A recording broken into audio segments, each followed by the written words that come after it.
I love validation. So you're just constantly letting your thoughts about you, those come from external influence, nothing from inside. You'll never be happy, like ever. Deleted. When you have to face yourself at the end of the day, and if you're not loving who you're seeing, that will catch up to you. I am done putting my body through endless hate and criticism, and there is just too much of this beautiful life to spend it hating who you see every day. Even when it looks like it's not working, it is. And you're exactly where you need to be. Are you guys ready for another success story? Good, because not only is today's guest going to share with you how she was able to release her overshoot with zero dieting and zero extremes, but I am extra excited about this guest because she is my sister. And this is a really cool full circle moment because I think it'll be 3 years in February now. I remember when I first talked to her about recovery and how terrified she was, of course, like all of us are when we start, and all the different struggles that she had throughout, which she's going to discuss today, and seeing her come out the other side because she did the work is just really, really, really amazing. And I'm so proud of her, and I can't wait for you guys to watch this and learn from it and be inspired by it. So without further ado, let's go meet my sister. Welcome back, guys. I have yet another success interview for you. Only today I have an extra special guest because probably the one I'm maybe the most excited about, because today's guest is my own sister. So we're going to talk today about how she was able to recover from a long eating disorder, longer than mine, and was even able to release Overshoot. So without further ado, please take it away and introduce yourself. Hi, I'm Jamie, the baby sister, and I have been going through recovery since I think we agreed it was February of 2021. Yeah, about 3 years almost, right? Yeah. Gosh, yeah. Time flies. And I love making people laugh, and I will probably crack a joke in here intermittently throughout it. Just be ready for it. I was going to say, get ready, because I always tell her, you guys, that she's like the female version of Chandler from Friends. So just be ready. So, okay, well, thank you so much. And if you can just, since you already said you've been in recovery for about 3 years, you can kind of talk about, like I was saying to you when we were going over this, I really, truly believe that your story is going to relate to so many of the people that I know watch this channel and my clients. So if you can kind of talk about where it all started, what's the earliest, that you remember going on diets or being made to go on diets, because it really wasn't your choice as early as it started. And then like, you feel comfortable talking about like the bullying that was going on, and please. Well, I feel that I've probably, I want to say, I mean, even going back in pictures, I've always been a little bit of a bigger baby. Sure was. But I definitely struggled with my weight ever since, gosh, at least elementary school. I would even venture to say kindergarten, first grade. So that's when we're like 5, 6 years old, right? Yeah, part near. But when you're young, you don't really pay attention all that much. I mean, like you're kind of still learning the differences in other human beings. So you don't really hone in on that. I just knew I was bigger. I didn't have a negative association with it yet. Interesting, yeah. Then as you get older and as language progresses in children, they learn new words and new ways to communicate how we feel about each other. It's great. Elementary school, specifically, what comes to mind is around the time of 2nd or 3rd grade. That's when I started noticing it more. Like I remember going to the cafeteria in the school with my tray and looking for a place to sit down. And there was a group of boys, and I went to sit next to him. I was a tomboy growing up, so I was used to kind of being around boys. But so I went to go sit with a pack of them, and they did the, well, I won't shake it because my computer's there, but they like shook the table and they were like, whoa, earthquake coming. And I didn't know what they were talking about. But then one of them did some sort of reference to me coming by My God. And then they like, hid their, like, hoarded over their food to protect it from me. And it was, I think that's one of the first memories. I mean, love it. Love that for me. But I mean, I was moving at a young age. But other flashes, it's, similar things where, when girls start liking boys, and I, would give a good old fashioned whirl at flirting, and like third or fourth grade, and was turned down miserably because I was a fatty. I was, Yeah, air quotes, right? yes, excuse me. That's why I'm just, their words, fatty. Right.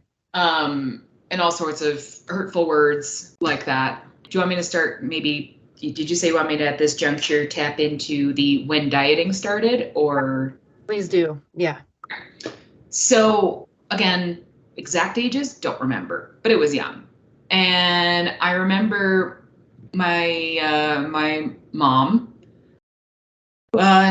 would, like, in a nice way, like very passive aggressively, not like trying to be a jerk to my face, but trying to kind of like dissuade me from eating sweets. And I didn't understand it, because sweets are bomb, right? Like, no, those devil cookies are mine. You bought them for me. I was there. And but then it would, like, just the limiting started. And then, like, well, we should try not to eat so many of those. Well, why? Well, it's just healthier. Healthy.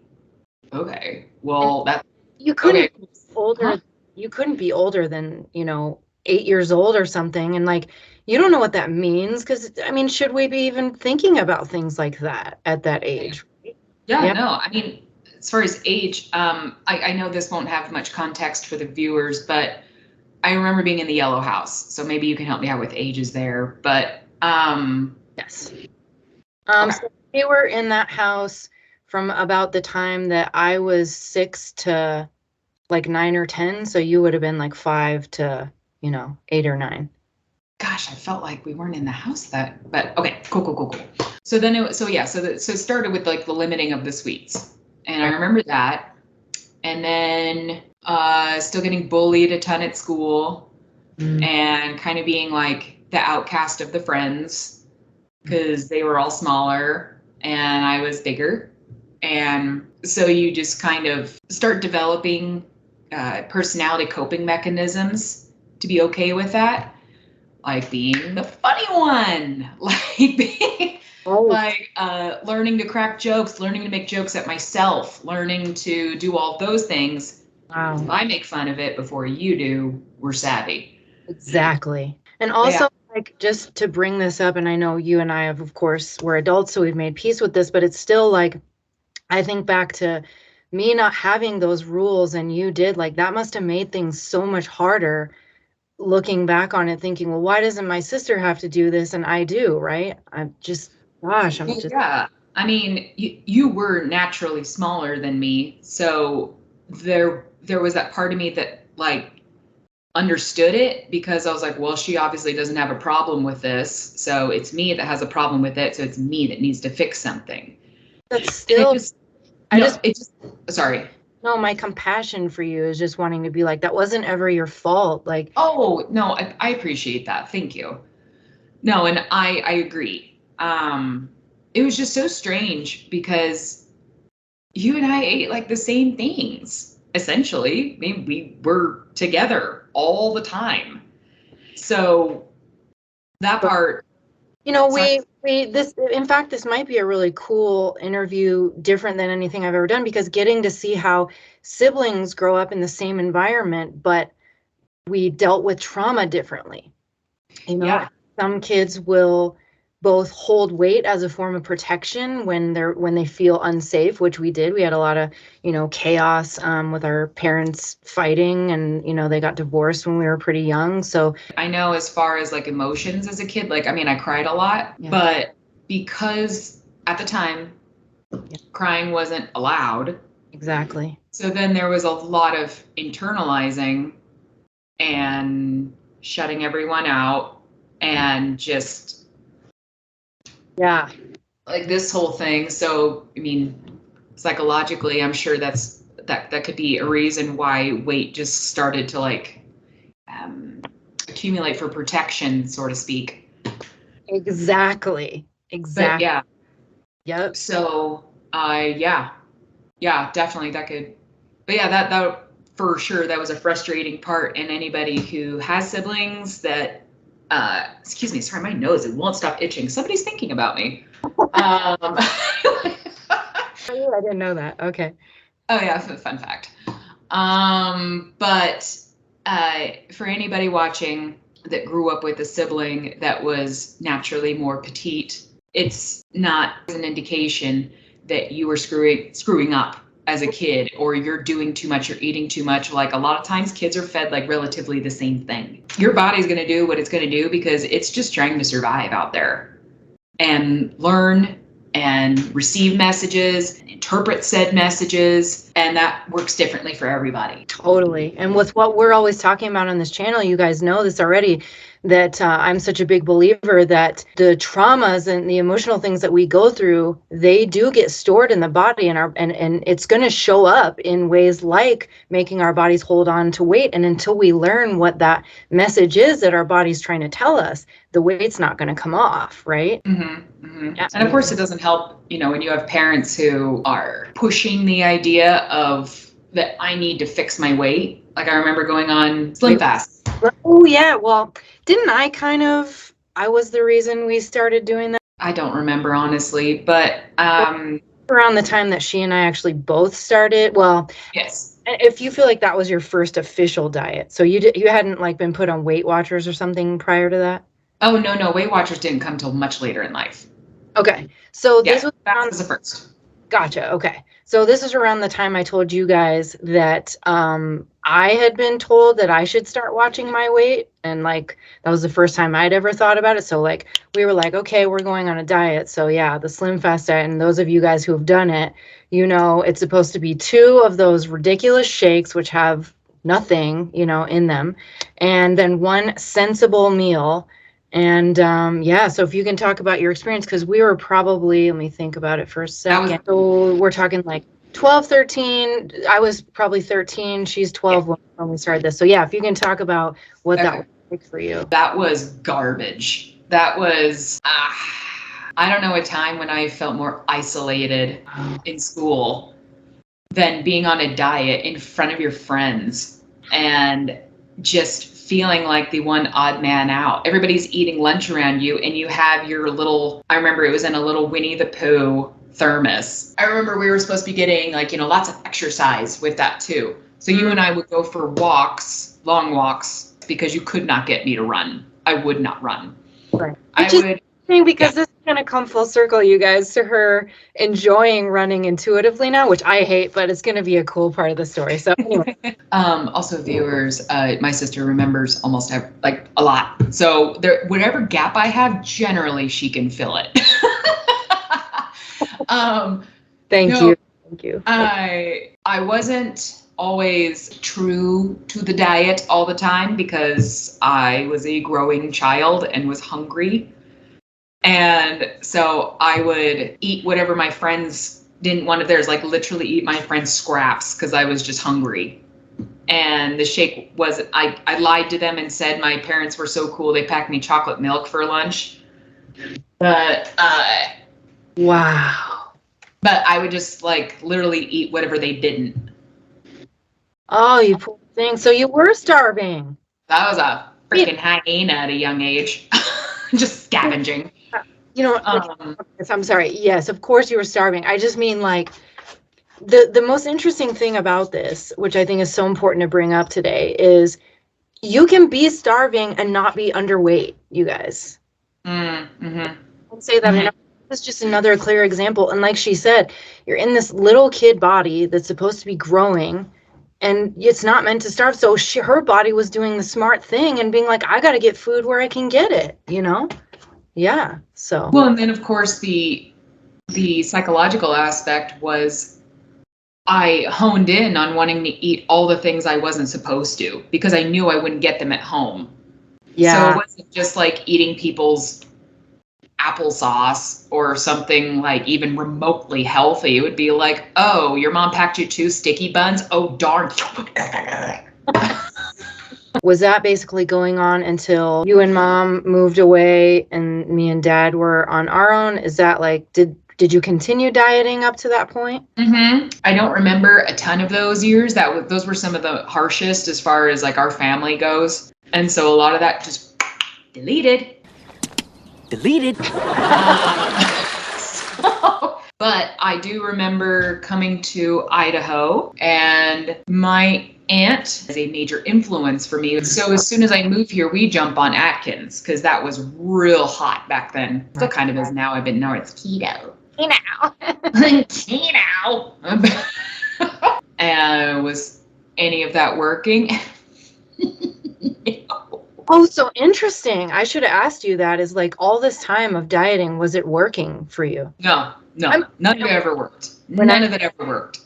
See, so fascinating. Fascinating. I know. Your body's having to do this back and forth cycle, and that's just gonna keep, messing with your metabolism, slowing your metabolism down. Plus, we talked about the emotional piece, and I feel like I said this with Aaliyah, as she talked about this too. It's like your body just went into resistance and was like, I'm not doing this dieting thing, right?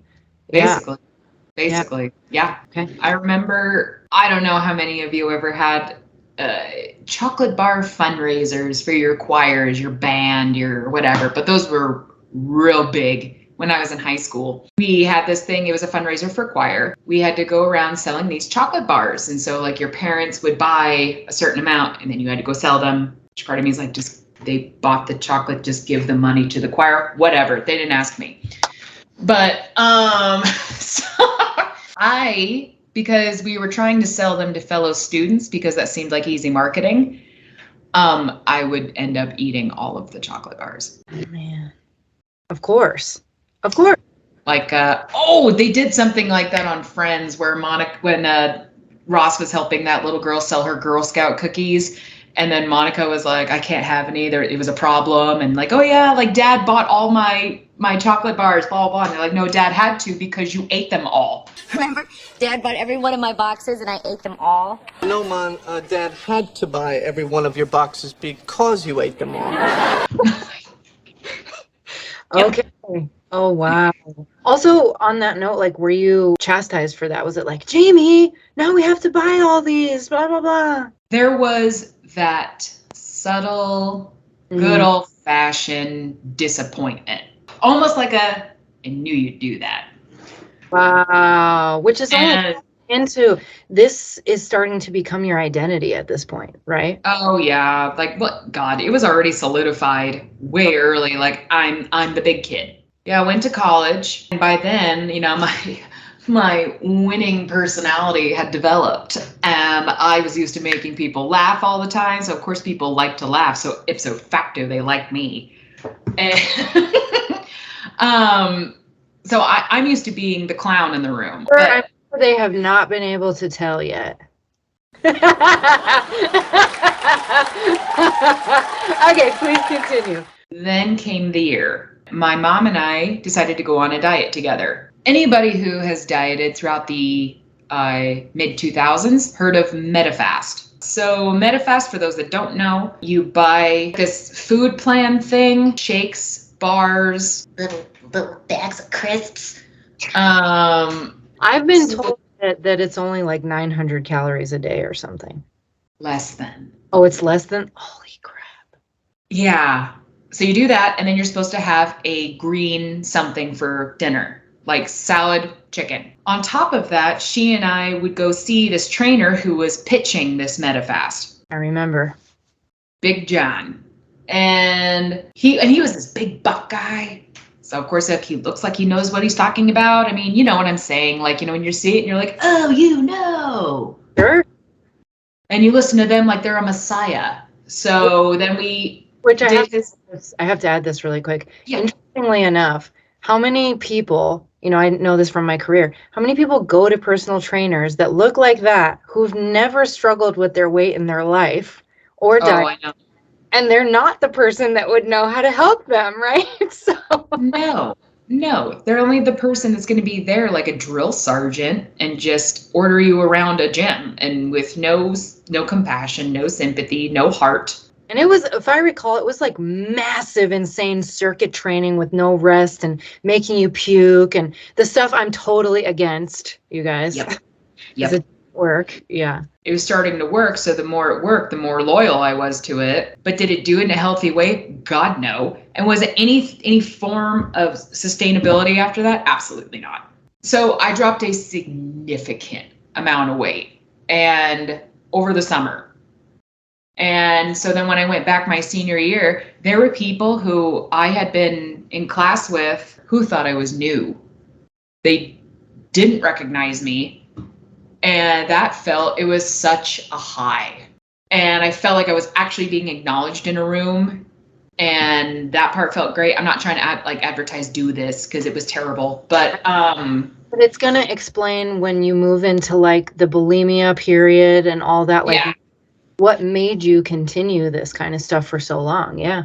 Yeah, exactly. That's it. It's the attention. And it's the, well, yeah. Like, you're finally being validated for, like, not just validated, but you're acknowledged, right? You're there now. You're not this background person anymore. Yeah. Right. So I obviously I didn't continue that MetaFast thing throughout college because it was insanely expensive. Then I found serving, and then serving, you're around food all the time. So then I was like, well, if I can't control what I'm eating because it's just around me and I couldn't not eat it. I just couldn't because I'd been like keeping myself from it for so long that it was just like had to have it. Definitely. So then I got really into running because if you're going to eat, then you have to do stuff like enough physical output of calories. Because this was really turned into like exercise bulimia, right? Where you're just like, yeah, that's where it heads. So then I got into, like I said, I got into running, and then I was also dancing at the time, and I was waitressing. I was taking tap, hip hop and ballet. So I was always moving and shaking, always. It was starting to really hurt my body. Just the pushing and pushing and pushing. Then I started to develop really bad feet problems. And that, I mean, I know that, some people are like, well, duh, you're on your feet all day. However, I think it was an emotional thing because my body was just starting to be like, what are you doing? Like, you clearly can't like even look at yourself without trying to find a flaw. And every time I would see a flaw, go run or 100%. Go do something. 100%. So then because I developed feet problems, I had to quit running and I had to quit dance. So then I was just serving. And then weight came back on. That's when I did Weight Watchers. But then I got obsessive with it. Weight Watchers, you're only allotted a certain amount of points. Every food is worth a certain amount of points. Yeah. And so I would try to only eat 0 foods constantly. Like, wouldn't let myself have, if I had points, I was like maybe 6 points a day. And I kept seeing how low I could keep my points and how many like extra points I could rack up at the end of the week. Jeez. And then before, so I would go and weigh in on Saturdays. And on Fridays, I would always take a bunch of X-Lax and eat nothing all day. So that I would get, because then if you like, again, for those who don't know, when you lose certain milestones throughout Weight Watchers, they give you this little keychain trinket and talk about you in at the meeting, and then everybody claps for you, and it's a bunch of like validation. Who doesn't love validation? Yeah. Yep. Yeah. So I was chasing those little trinkets hard. So then I dropped a significant amount of weight again. So then I continued that for years. Were you still continuing this like water and X-Lax thing whenever you wanted to drop more weight? Yes. Wow. Yes. Like if a big date night was coming up or something, like right beforehand, no weight, whatever I stepped on the scale, it was never enough. And it had to be lower. So that's kind of what got harder, is that I would get down to what I thought would be like a goal weight. And then I would be, or like, maybe 5 pounds away from it. I'd be like, that's not enough. Like I need like another 15 gone. And just that whole never enough. It's never good enough. I start feeling good about myself. And then like you see something on TV, or you see a girl over here, or you hear guys talking about a girl over yonder, and you're like, it's still not good enough. So you're just constantly letting your thoughts about you, those come from external influence, nothing from inside. Yes. All from this. Yes. And that's no way to live. No, you'll never be happy, like ever. No. Ever. Exactly. Because society is not happy with itself. I'm sorry, but they're not. And there's just something could always be better. Something could always be thinner, blonder, plumper, whatever. There's always something. So, amen. Amen to that. What were the negative symptoms that you really started to notice as a result of all this dieting, because you had to hit a breaking point? I think it was the overall relationship with food. It always felt like a strained relationship. And that took a toll mentally. Yeah. And I never felt okay. And then didn't you experience your weight like yo-yoing, and then it'd be like up and then down and then up and then down? Yep. So, many of the people on this channel don't even realize that they have an eating disorder, because, it's definitely not something that gets diagnosed unless you are severely underweight. And even then, mine wasn't even diagnosed by doctors. So did you even know you had an eating disorder this whole time? No, because as far as society is concerned, eating disorder is anorexia, bulimia. Yeah. And anorexia, we are taught, is like where you don't really eat anything. And you're like severely underweight. Oh, yes. Yeah. And then bulimic, you eat but purge. Right. And so since I never thought of myself as being underweight, I never got to be underweight. I never got like that. But so since I ate but didn't throw up, and I watched what I ate but never got underweight, I never thought of myself as having an eating disorder. And then not until you and enough conversations with you, when you would listen to me talk about food or listen to me talk about what I was doing, under eating, and then I would tell you like about long workouts or walks I would do, and you're like, are you eating enough? And I'm like, I'm fine. And you're like, are you though? Yeah. Are you?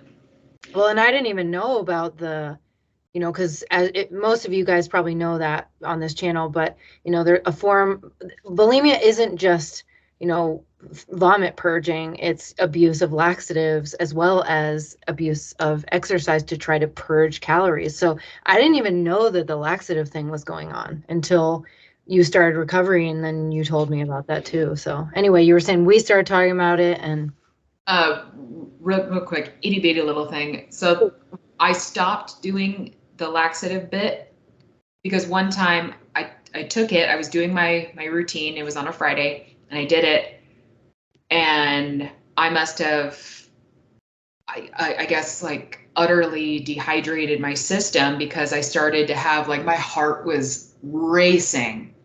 And I was feeling dizzy. And I remember laying on the couch and I was freaking out because I couldn't get my heart to calm down.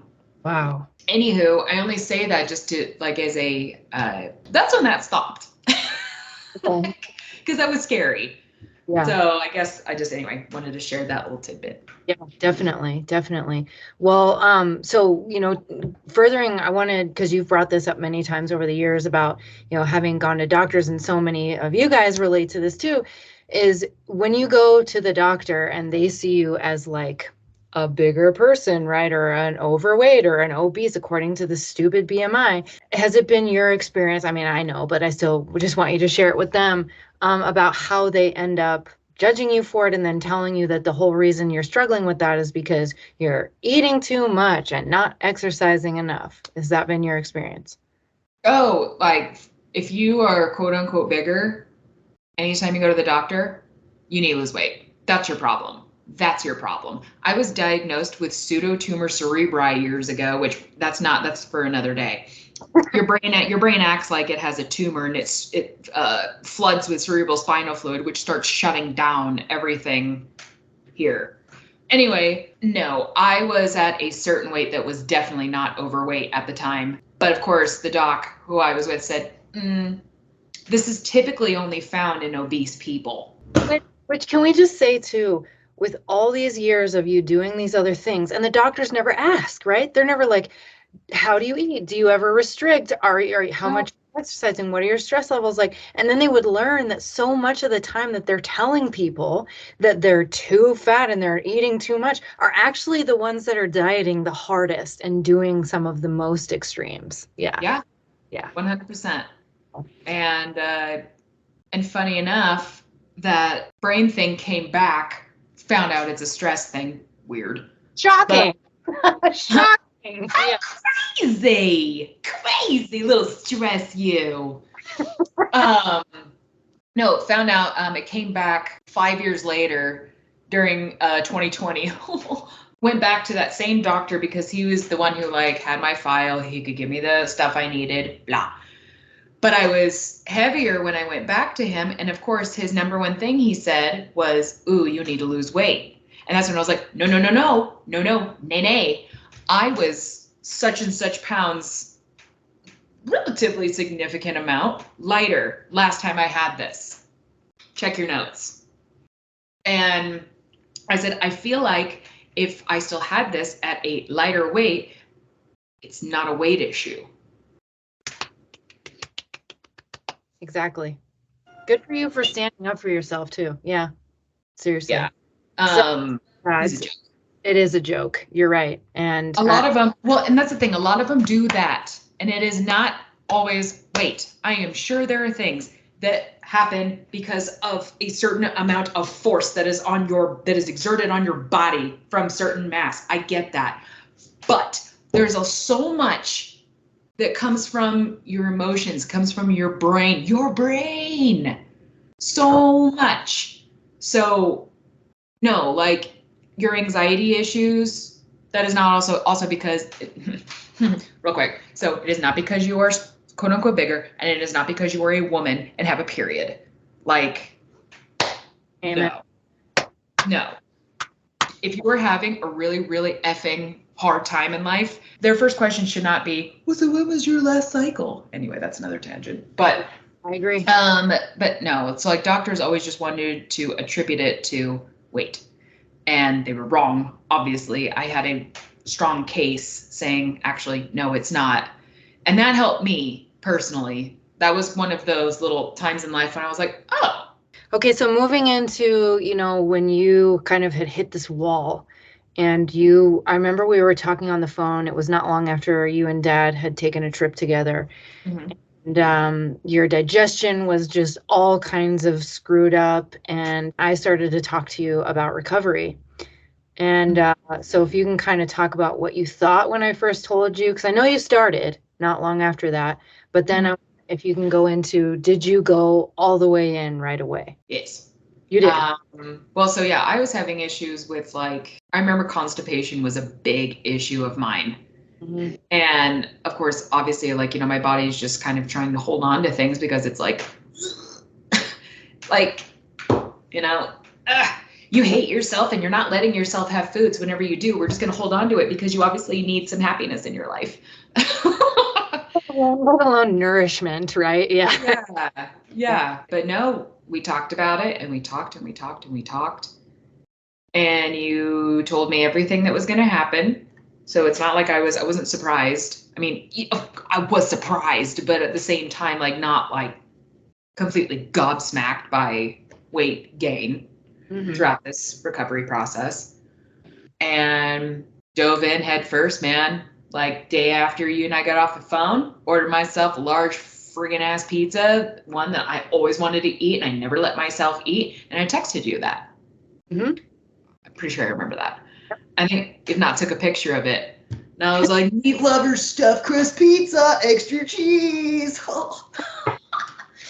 And what did you think when you know I was telling you about it? Were you just like, this sounds insane, or were you like, this makes sense, or what? Yeah, tell me. No, it sounded insane. Okay. It did. Yep. So why on earth did you listen to me and do it?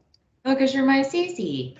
And my Cece won't steer me wrong. Well, especially because you had success with it, like case in point.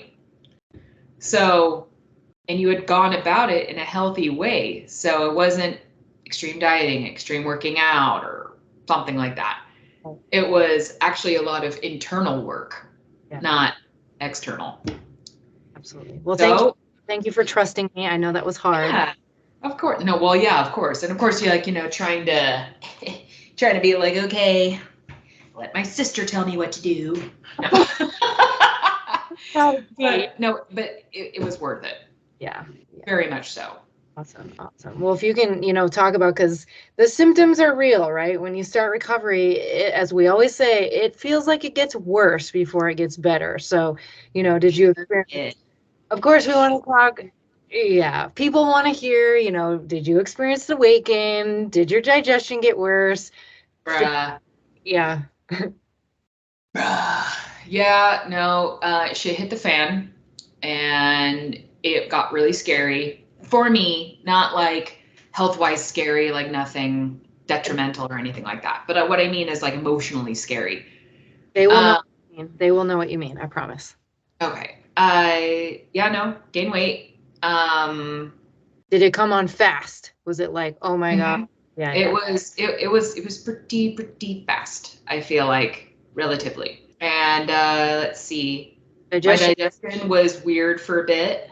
Yeah. I also was doing the thing where I was eating past the point of being full. Well, that happens. Everybody in recovery does that. Yeah. Okay. Yeah. But so I did that for a long time. And like probably until this year. Yep. Because now I feel like you understand, right? It's when you starve your body for that long and you finally give in, your brain is like, I don't know when you're going to go back on a diet again. So I got to get this in as much as. Yeah. Mm-hmm.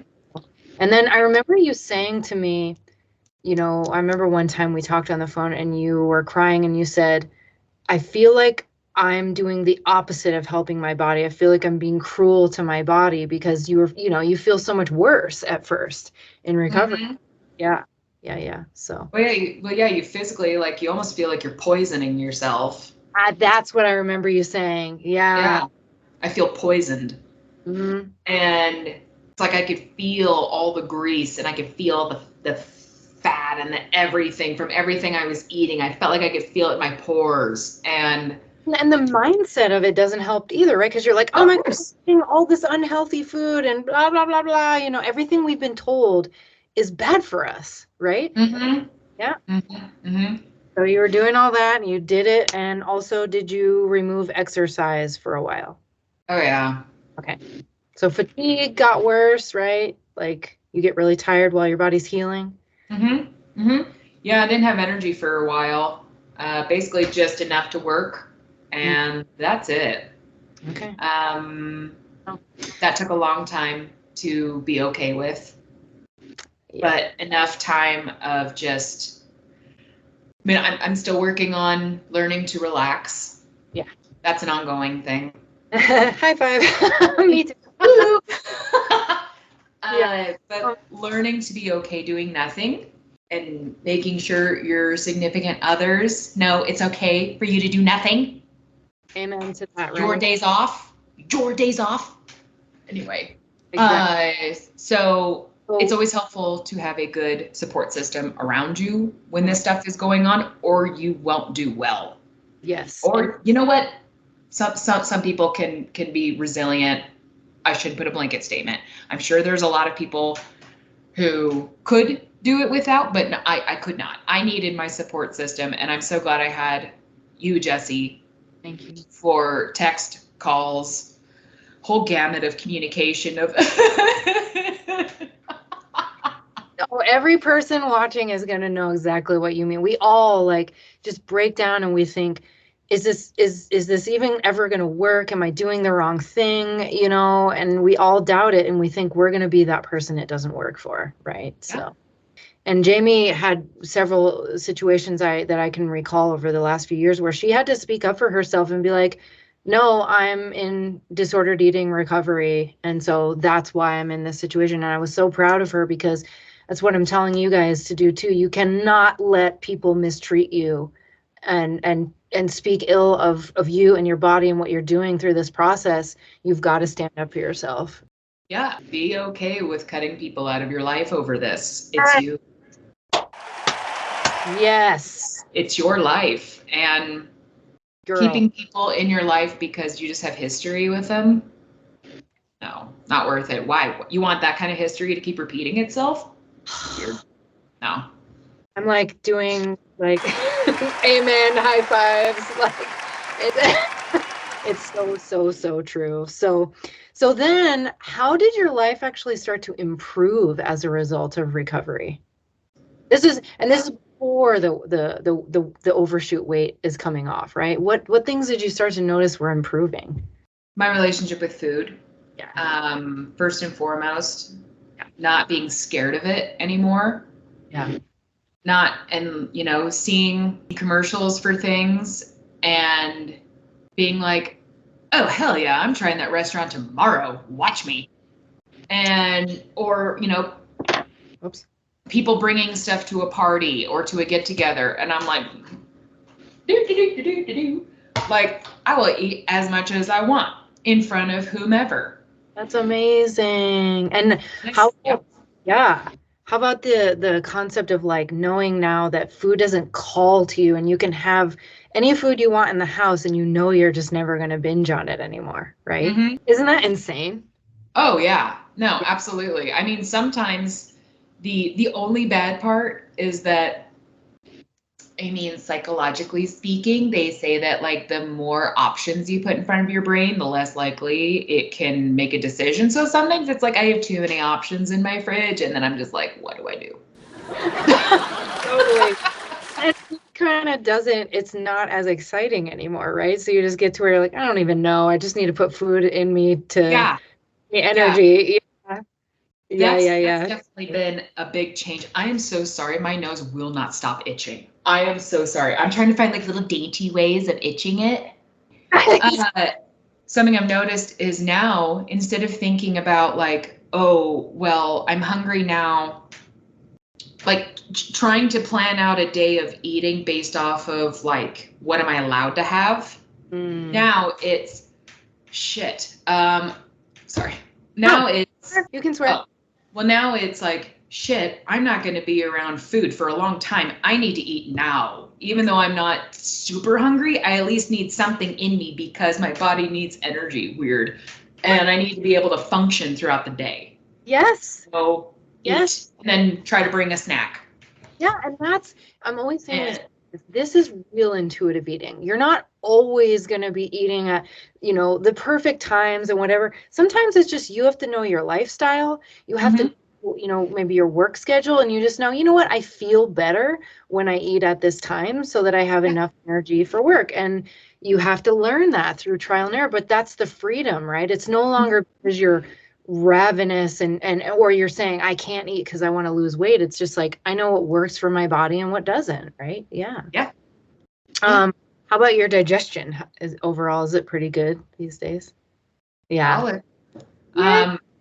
There was a time during, I will admit this, and you know about it, but to whoever watches this, a lot of you, I did relapse at one point during my recovery. Yep. And I made myself throw up so bad one night that I gave myself a hiatal hernia. Been there. And then I had some awful acid reflux issues for months after that. It took forever for my system to balance out after one night. So It's okay. don't do that. Yeah. So it's like I said to you at the time, you have to, sometimes some of us relapse to learn what doesn't work. And then you know for a fact, I cannot go back to that because it doesn't work and it makes me feel horrible. So yeah, don't beat yourself up if you've been in her shoes. Of course, we want to try our hardest not to do that. But the way you do that is to know for a fact, this stuff doesn't work. I can't do these things anymore. It's incredibly harmful. So I know that, you of course know that now, and know this now, what I'm going to say, and we talk about this a lot on the channel, but I definitely want to get your perspective on not just doing the recovery steps as far as like eating the food and, not exercising extreme while your body's healing, but why do you think it's so incredibly important that you incorporate, learning self-love techniques and self-worth and this brain reprogramming that I'm always talking about? Why is that so important? And do you think that you would have been able to recover without doing that? Well, without trying to sound like a peace and love hippie, but self-love is key, man. No, I would not have been able to be who I am now without this. And, you can paint whatever face you want for your friends and your family and for Peggy down the street. But when you have to face yourself at the end of the day, and if you're not loving who you're seeing, that will catch up to you in some way or another. Again, maybe other people don't see it, but, depression, anxiety, insomnia, the eating disorders, Yes, disease, yes, all sorts of horrible things in ways in which your body manifests self-hate. Oof. And yeah, drink it in. No, I'm loving what you're saying. I think you're saying that so well. Yeah. Oh, thank you. You're welcome. And there is just too much. There's too much of this beautiful life to spend it hating who you see every day. And I am done putting my body through endless hate and criticism and feelings of worthlessness just because of a size. And it took this program giving me the self-love to end a relationship that it wasn't, he's great. I don't want to say he's abusive or anything like that, but it just wasn't for me. But having enough self-love to end something that was like a security blanket for me, though. Like, well, if I don't have him, I don't have anybody. So, but doing it ended it. I also had the self-love to fuck it, try it. Yeah. And then it's just been this whole cycle after that of love.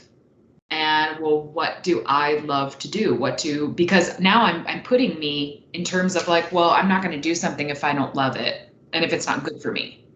Exactly. So yeah, no, it's just constant search and trying things, learning new things about yourself. Oh, I do like that. Oh, I don't like that. Well, I used to love that, but now I don't. And that's okay. It's okay to change. Yes. It's really okay. Yes. Would you say that recovery is really outside of, once we realize it's not really about the food, it's like it's an opportunity to finally figure out who we authentically are underneath all that.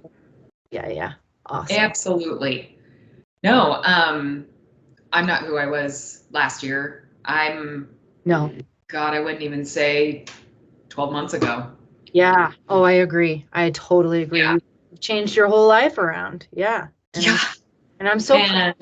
I mean, you've just done so much in such a short period of time, and it's because you were just like you just said, no more. I'm changing my life. Mm-hmm. It takes, right? Yeah, and no one's going to change it for you. Exactly. Well, on that note, the thing that everybody is clicking on this video to hear, because that's what people want to hear on this channel. Just since I'm starting to lose daylight here, you have been able to release some overshoot, have you not? Yeah. Yes, and mind you, you guys, I remember her wondering, just like all of you, just like I did, is this ever going to happen? And it finally is happening, right? Yeah. Just start talking about, this whole process of how you've done it, and like how it feels to have this happening while you're eating whatever you want, and you're not having to do extremes anymore. It's unreal. It's just, in the game of life, it's a new level you've reached of happiness. Like you leveled up. And to just kind of feel like as things are progressively going better, you just start going, okay, how far can I push this? And then you just keep wishing bigger and wanting more for yourself. I am dating and I feel confident. I feel great. And I don't feel like I need to hide. And I don't feel like, oh God, everybody's watching right now because I'm bigger than him. Yeah. Even if that's the case, jog on. I don't care, because you just have a whole new level of confidence where you're like, don't care. I don't care. I like me. I like what I see, and I feel great when I walk out the door. Exactly. And can I just say, because this is something I talk about on this channel, but people need to hear this from more than just me, especially from people who are proving their success stories, like yourself.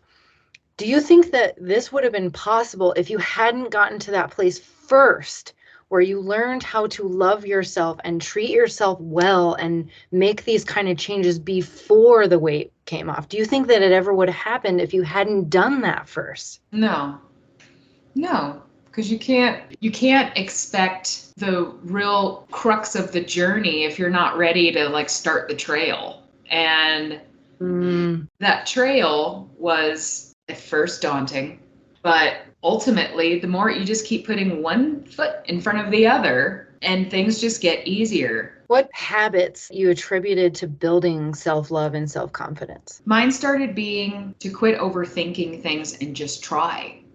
It was a series of quitting relationships that weren't serving me anymore, like friendships. Of course, it's really important to stop all the negative self-talk, right? Would you agree? Oh yes, that's what I mean. But that's part of cutting out people in your life that are maybe they're not necessarily saying anything negative to you, but they make you feel bad about yourself. They'll say things that any guys that bash big girls in front of their girlfriend, gross. So get rid of that. Definitely. Or girls that trash other girls. Why? Why are we doing that? Bye. I want friends and I want people around who want to celebrate each other. Yeah. And you need more people like that in your life. Agreed. That helps a lot. Your surroundings help a lot. And I'm always saying this, so I'm just so happy that you're talking about it now too. Yes. Well, the last 6 months have been honestly the loneliest of my life, but gave way for the most improvement. Because you were like, in order for me to change my whole life, I'm going to have to kind of pull the weeds, right? And yeah, yep. You're right. But then because you shifted your energy and how you're treating yourself, which I'm going to ask you something about here in a second, but then of course you're only going to attract more of who you are, right? So if you're treating yourself well, you're treating yourself with self-love, you start attracting better people and better situations. Would you agree? Yeah. Oh yeah. Absolutely. There are people who are driven, passionate, happy, just great people. And I just get to be happy me. And we get to talk about our aspirations together and help each other, push each other. And it feels so healthy for once. That's amazing. What about your personal self-talk? Have you tried to become more aware of when you're being incredibly critical of yourself and you're like, no, I'm not going to talk to myself like that anymore? Oh yeah. Whenever I start getting any sort of critical, it's usually just Like, take a break, walk around, go do something. I usually have to, I don't know, music is my thing, as far as sometimes it just takes listening to a favorite song or putting on some good, we were talking about this the other day, vibrations, good. Oh, like the 432 hertz music or Yes. kind of, yeah. Mm-hmm. Yes. Increase. So doing things like that. And again, I know that there's people out there that have their own different things. Listening to music is my thing. Exactly. That helps me. That centers me. Self-care, right? Hmm? Self-care. Yes. Yeah, exactly. Yes. Amazing. Okay, so with all the amazing advice that you've already given, and I know that every single one of you guys watching this are feeling really inspired, and those of you who have connected to her story and are seeing yourselves in her, and you're seeing like, this is how you do it, right? And you've heard this from me, you've heard it from other people, but I also love how real and everyday Jamie's making this, because you guys know that sometimes I make things real spiritual, and I love that Jamie's just kind of getting down to the nitty gritty, right? And being like, no, you just have to do these things. It's not flowery, right? So to anyone watching this who is in the thick of it and they're struggling and really wondering how they can get the kind of results, similar results to what you've had in this level of confidence and self-love. And yes, of course, like those of you who want to be able to release overshoot like Jamie is experiencing, what advice would you give them, or, encouragement? The advice I would give, you are so much more than you ever thought you were. And you are worth more than you'll ever know. But you have to take the first few steps to find that person. And you have to at least try. And along the way, you'll be pleasantly surprised. Maybe not today, maybe not in a month, maybe not in a year. 3 years in the making now. But I was even talking to Jesse the other day about how so many things are going so well right now. And there was a part of me, that started to like, why is everything going so well? But of course she helped me shut that down.